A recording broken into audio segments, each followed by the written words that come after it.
All right. Hey everyone, we're back. Welcome back to part two of Pet Shop Boys Vary. I had a couple more things I wanted to talk about with some of the releases from Vary in regards to singles and some of the things that came out around that time. Also, I wanted to talk about the synthesizers that came out during that period. So, or actually the synths used in creating the album, which for the longest time I didn't know what synths were used. I was really curious about it, so I did some research and was able to get the answer. And actually, the good news about it is there's a lot of the synthesizers that were used for Very you can have access to via a VST or a software version, a software synthesizer version of it, so you don't have to go out and buy the vintage gear. There's a lot of software options for the synths used in Very. But just wrapping up the discussion about the singles and the vinyl singles, um, one of the things I talked about, Can You Forgive Her is the first single off that album. Um, but also, I wanted to add that there is a swing dance version or there's a version of Can You Forgive Her that was recorded with a band, with a brass band. I believe there's strings as well. I can't remember. I don't know if it was recorded with a full orchestra or not. But it is not on the regular Can You Forgive Her single. It's actually on Yesterday When I Was Mad.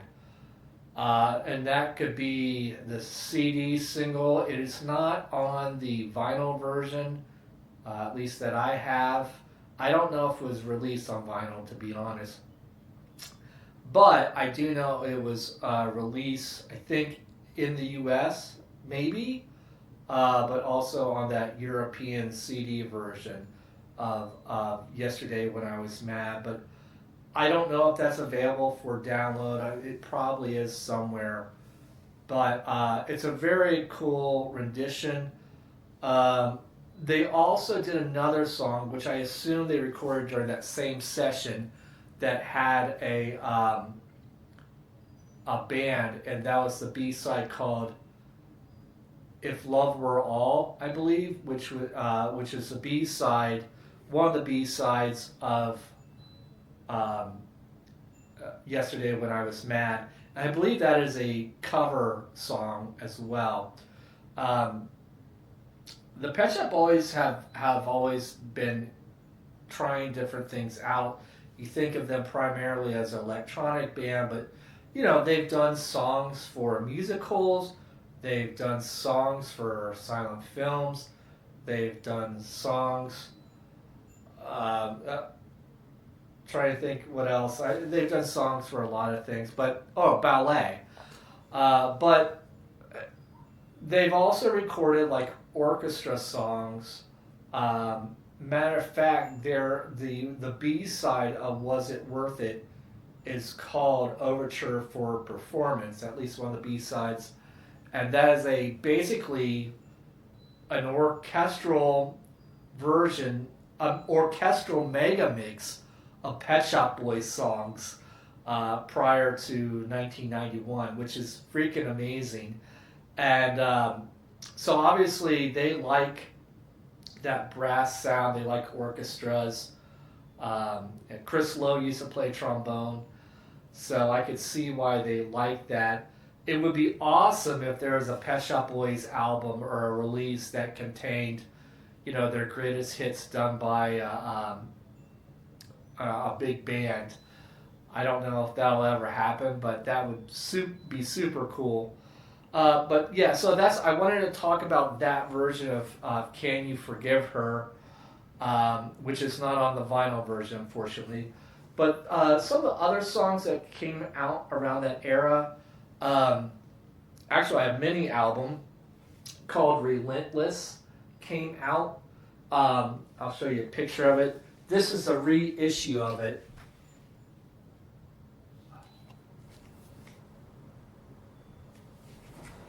But back in the day, and so the album Very came out by the Pet Shop Boys in 1993. I think later on that year, or it would have been like early 94, if that. Basically, they re-released Very, but there's a bonus CD. It had 6 tracks, and they basically bundled it together, and they called it Very Relentless.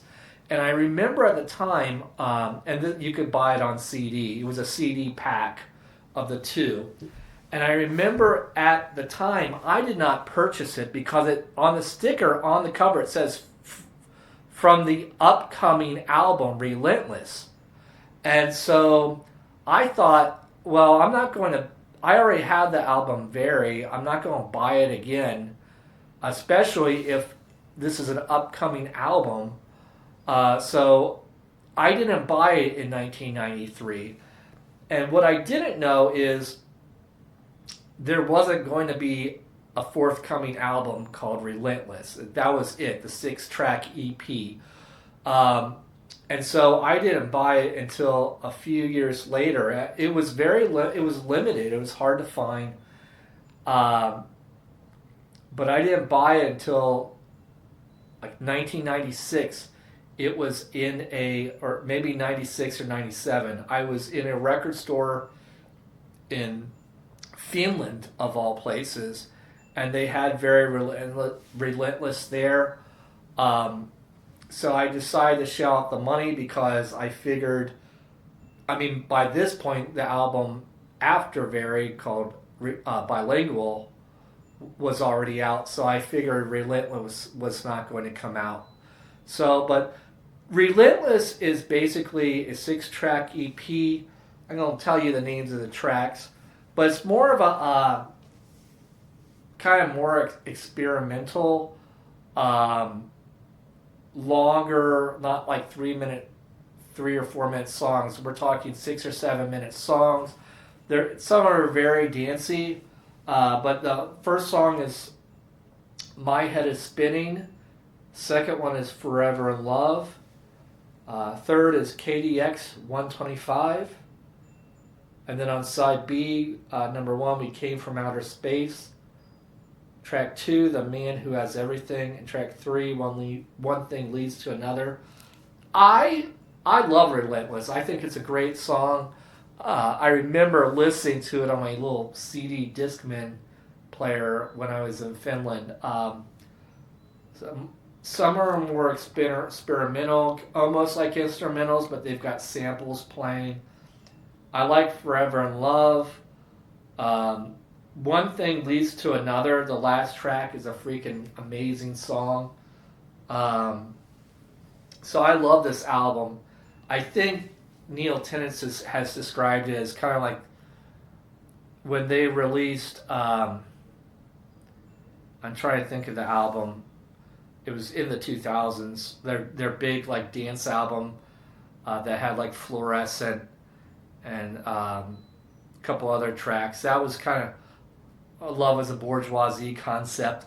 But that Neil Tennant described it kind of like as Relentless, which I think is a fairly accurate description. It's maybe not as experimental, but it's very electronic-y, very dancey, and the songs aren't like 3 or 4 minutes long. They're more like 6-7 minutes long. But that came out with Very. And then also, I think the following year in 1994, they had a remix album called Disco 2, and I'll show you that.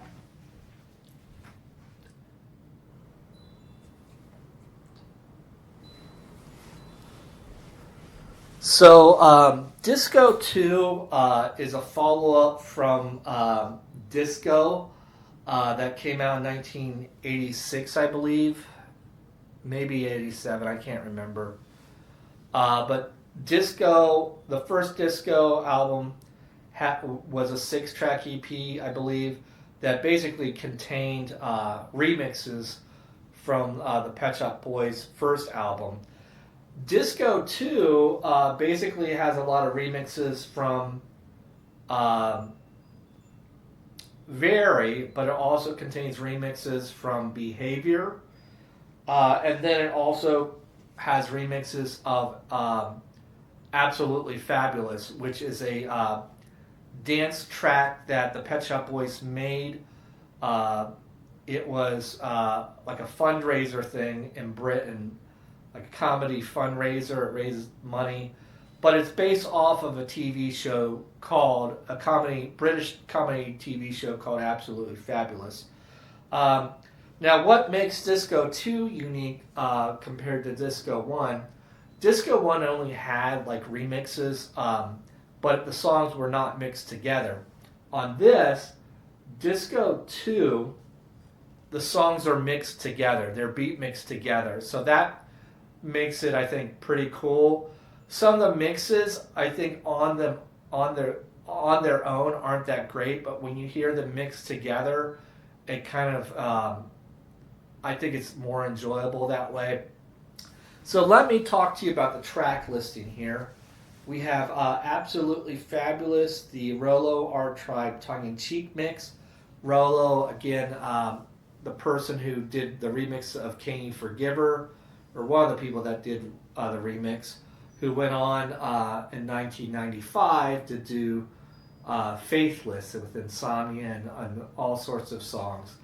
But at that time, he was just known as Rolo. He had a couple other dance tracks at that time. I wouldn't normally do this kind of thing. That's that Beatmaster's extended new mix, which I love. And then that mixes into I wouldn't normally do this kind of thing. DJ Pierre Wild Pitch mix goes in the Go West Farley and Heller mix. Then goes into Liberation E Smooth 12-inch mix. So Hard, David Morales Red Zone mix. Now that Red Zone mix is actually a fairly rare remix. I didn't know about it at the time. I think it was promotional only. Now it was released back in '90 or so, but it is hard to find. So it's cool that they put that on there. And then on side B, we have Can You Forgive Her, the Rolo dub. Yesterday When I Was Mad, the Junior Vasquez Fabulous dub. The Absolutely Fabulous Rolo R Tribe tongue-in-cheek mix. Yesterday When I Was Mad, Coconut 12-inch mix. Yesterday When I Was Mad, Jam and Spoon mix. And then We All Feel Better in the Dark, Brothers and Rhythms After Hours Climax mix. So that's We All Feel Better in the Dark is a B-side from Behavior. It's one of the B-sides for How Can You Expect to Be Taken Seriously. So some of the same songs but different remixes, and for what it is, it actually works pretty well because it's beat mixed together. I think they did a really great job. Just to add to that, since we're now talking about Pet Shop Boys 1994, here is the record to Absolutely Fabulous, and you can see the two of the actresses from the TV show, the British TV show.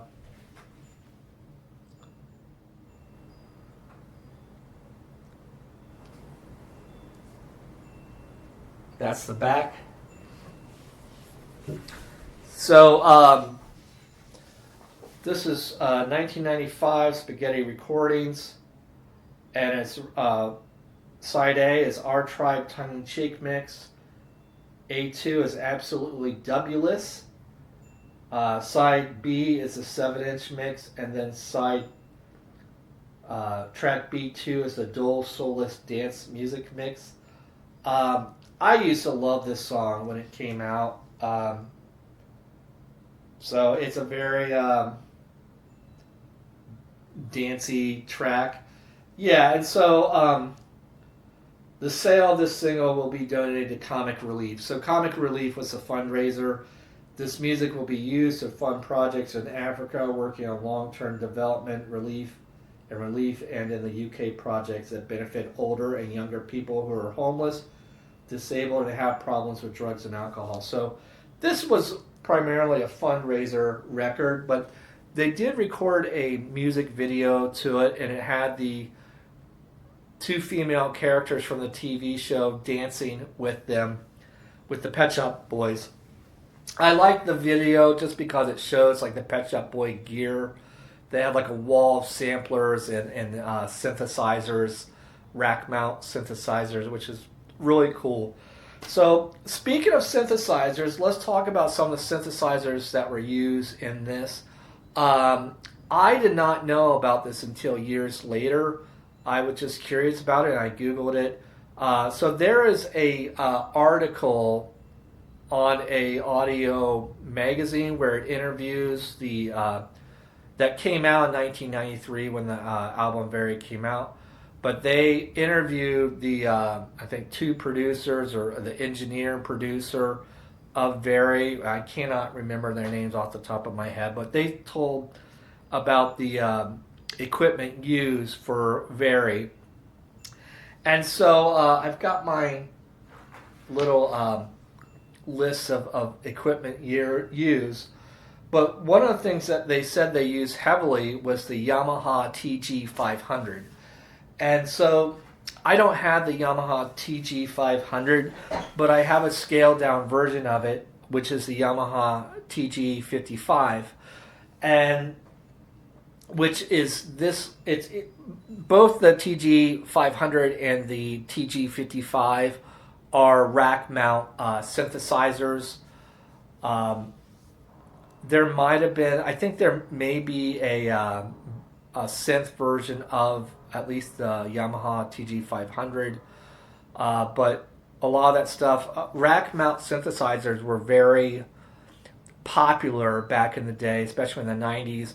And if you're a group like the Pet Shop Boys can basically afford whatever gear that you want, especially at that point, you know, they had a large amount of rack mounted synths.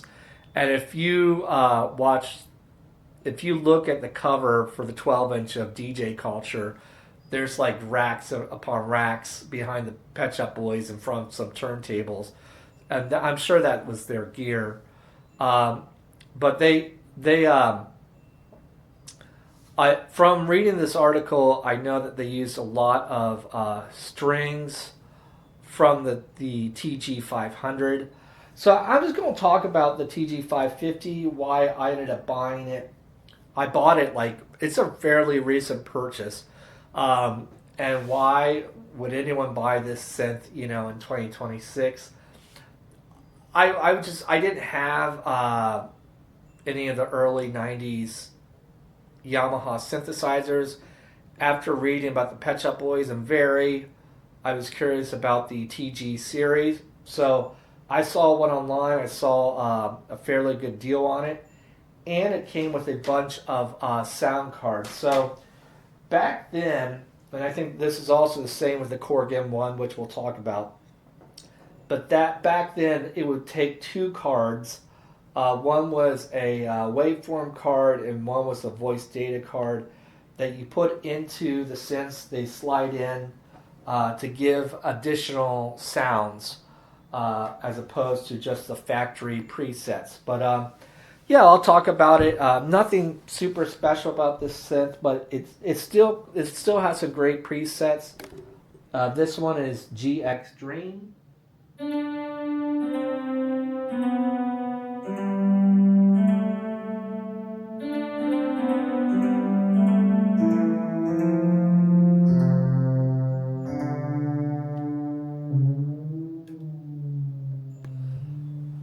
So, if you don't know anything about synthesizers, what I have here, this is basically a keyboard controller. There's no sounds built into this keyboard right here.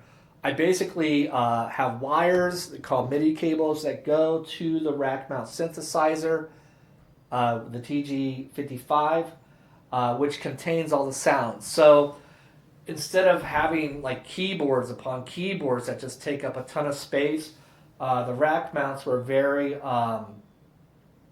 well, number one, a more cost-efficient way to get a keyboard or synthesizer, and it doesn't take up as much room.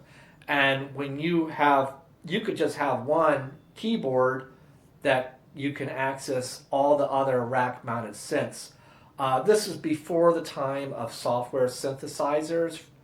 Uh, so it was a more economical way to have uh, um, a bunch of synthesizers without taking all the room. There's no arpeggiator on here. I love arpeggiators, but let's go through a couple more.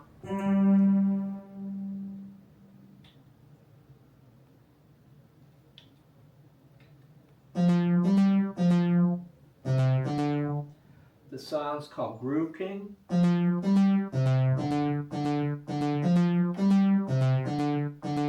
So this synth came out in 1992. I don't know exactly what year the TG500 came out. I think it came.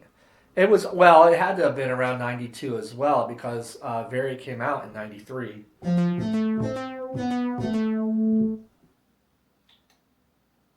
Distorted guitar.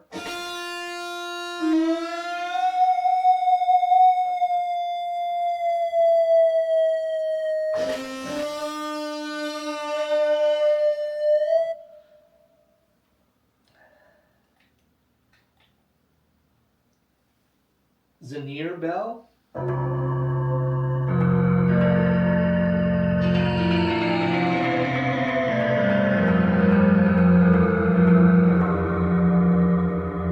Very cool sound. I don't think that was on the Very album, but it's very kind of.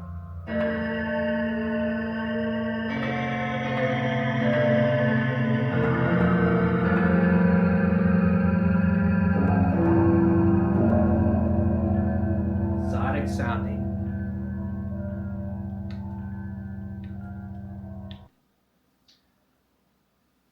Full string.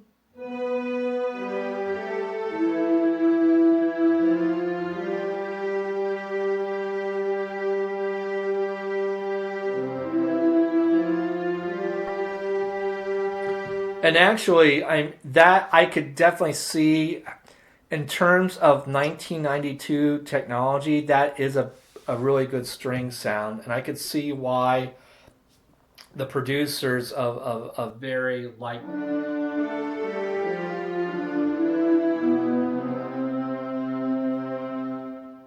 Take it up an octave.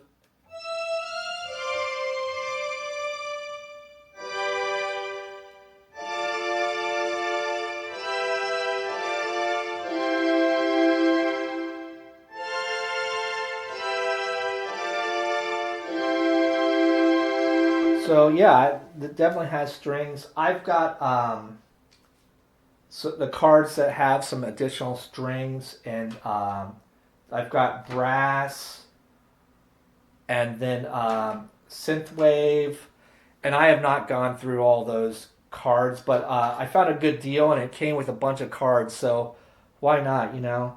And it still gives you an idea of that Yamaha TG series.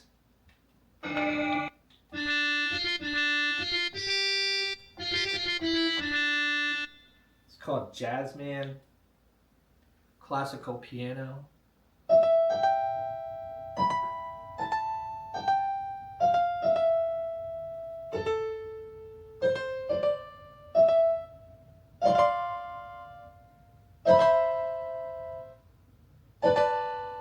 And these sounds are all derived from the synth. There's no external effects. Rock piano.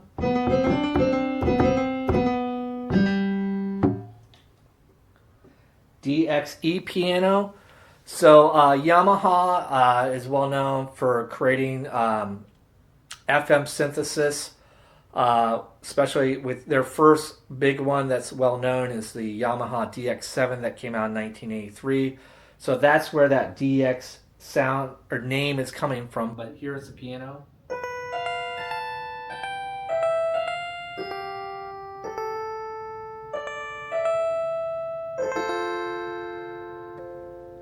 So that's very representative of DX7 piano. I always think it reminds me of the Dookie Howser TV show from the early '90s. It's called Hard EP, which is electric piano.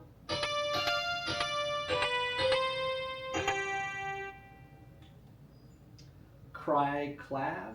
Let's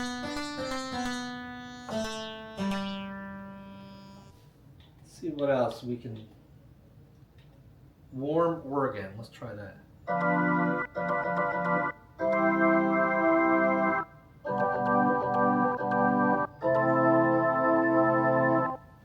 Very organish. Trumpet.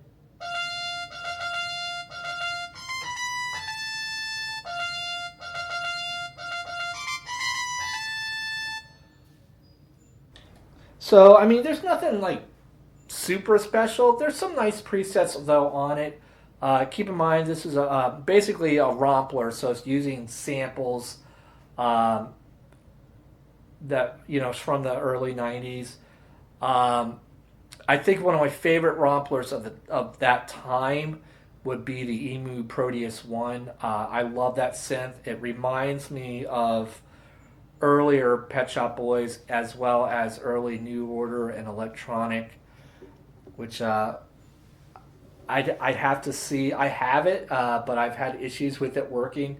That's the problem when you have these digital synths that are from the early '90s, and all this vintage equipment can sometimes break down. So it's not unusual.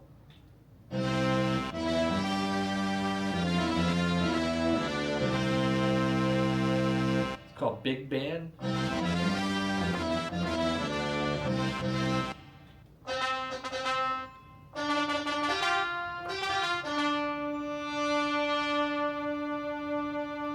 Called Orchestra Brass, Synth Brass.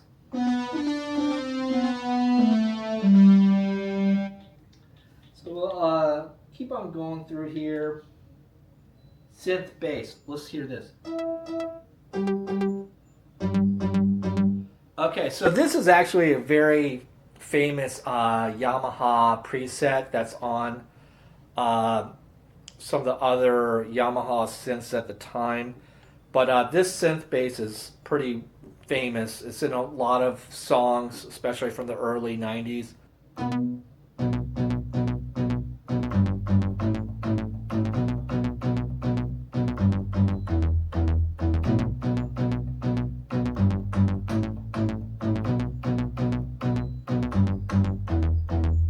Does that sound familiar? But that's a Yamaha sound. Also, there's a sound I recognize on here, one of the presets that was from, I recognize from the British group The Prodigy, from the song from their first album, Weather Experience, from Everybody in the Place, the single Everybody in the Place. It wasn't the album version, but I guess the single version. I don't know the name of that preset, but maybe you can find it. That's Hit. Piano and strings.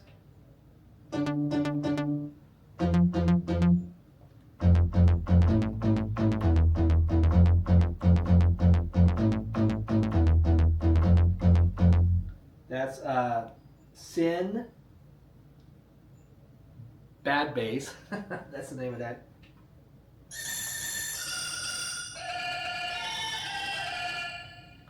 Called a hit. So a hit is typically something that's like presets on a lot of synths are like, for example, an orchestra hit. A quick strings, dun dun. But anyways, that is the Yamaha TG55. Talk about some of the other synths that are on this. Roland Juno 106, which is a classic 80s analog polyphonic synthesizer used for all sorts of tracks in the 80s, including Get Into the Groove by Madonna and a bunch of songs. Korg M1R. So the Korg M1 is a a classic synthesizer, digital synthesizer that came out in 1988. It's famous for the house piano. Like if you listen to Madonna's Vogue, it's that house piano and was used all sorts. The Korg M1 piano was used for all sorts of stuff. What else? We've got Akai S1000s and S3000s were samplers. Basically, they record things and then play them back. So it's not a synthesizer per se, but it's a sampler. The Roland S770, the EMU Systems Proteuses. So I had mentioned the EMU Proteus 1, which I like, which is basically a 1990s rompler, but it uses, I think, samples sound more organic, I think, because they are samples from the EMU emulator of Extra Instruments. The Oberheim Matrix 1000, which is a only rack module unit. That's basically it's an analog synth rack unit that has 1,000 presets. So unfortunately, it's hard to edit without a software, but that was used. The Roland MKS80, which is basically the rack version of the Juno 8, legendary early 80s synthesizer that cost, I don't know, $20,000 these days. But the good news is you can get a Roland Jupiter 8 software synth that's as well as a Roland Juno 106 through the Arturia collection. So Arturia, it's a French company, they make software synthesizers. They've got a whole bundle of like the vintage synthesizers that include the Roland 106 and then the Juno 8. The Roland MKS50, that is basically the rack version of the Roland Alpha Juno 2. So Roland had a series of Juno synthesizers, starting with the Roland Juno 6, and then the Roland Juno 60, then the 106, and then the Roland Alpha Juno. Those came out, those came out in 1985. The Roland Juno 2. It is those are definitely more affordable than a Juno 60 or a Juno 106. I don't know of any software versions out there, although actually I would take that back. The Roland Cloud has software versions of, I believe, the Alpha Juno 2. I would say definitely the 106 and probably the Juno 60. Behringer, the German company that's been basically cloning analog hardware synthesizers, they just released their version of the Roland Juno 60 because those go for a lot of money these days. But I think you can actually get the Behringer version of the Juno 60 for around $600, which is actually a really great deal for a analog polyphonic synthesizer. Also used on this record is the PPG Wave Term, which is very rare, very expensive synthesizer. Also the Roland JD 800, which I know that there is it's a digital synthesizer that came out in the early 90s. I know you can get that on the Roland Cloud as well. So Sequential Circuits Prophet 5. There is a digital version of that. That's a classic analog synthesizer, polyphonic synthesizer. You can get that in the Arturia software synth collection as well. So a couple other things. The Yamaha TG33. That's a digital synthesizer that the Pet Shop Boys like to use for string sounds. That is actually, there is a keyboard version of it, but then it's kind of a standalone like desktop thing that has like this kind of like this joystick on it, but you can uses what's called vector synthesis basically, and you can kind of blend into different sounds using that joystick. So yeah, that's it for the Pet Shop Boys Very. By the way, they just released a new book. I can't think of the name off the top of my head, or it's about to come out. And basically, they go through their entire discography with the photos, and I think they did talk about the track listings and what's on the records versus what's on the CDs. So I'm really excited about that. It would be nice to have that flip book to say, okay, this came out at this time. Unfortunately, the Pet Shop Boys don't have like a box set of their singles. Well, I should say 12 inches of all their 12-inch remixes, like Depeche Mode or Erasure has some box sets as well. Matter of fact, the Pet Shop Boys don't maybe like they've got one of their singles, kind of like a mini box set, but other than that, I should say the 7-inch versions. But other than that, Pet Shop Boys don't have any box sets. So hopefully, that would be awesome if that came out where they just re-release all their stuff on vinyl, just like Depeche Mode. Maybe, who knows? If they need some more money, I'm sure they'll put that out. But anyways, I hope everyone enjoyed this, and I don't know, we'll see what's going on next. But anyways, thanks for watching, everyone. Bye.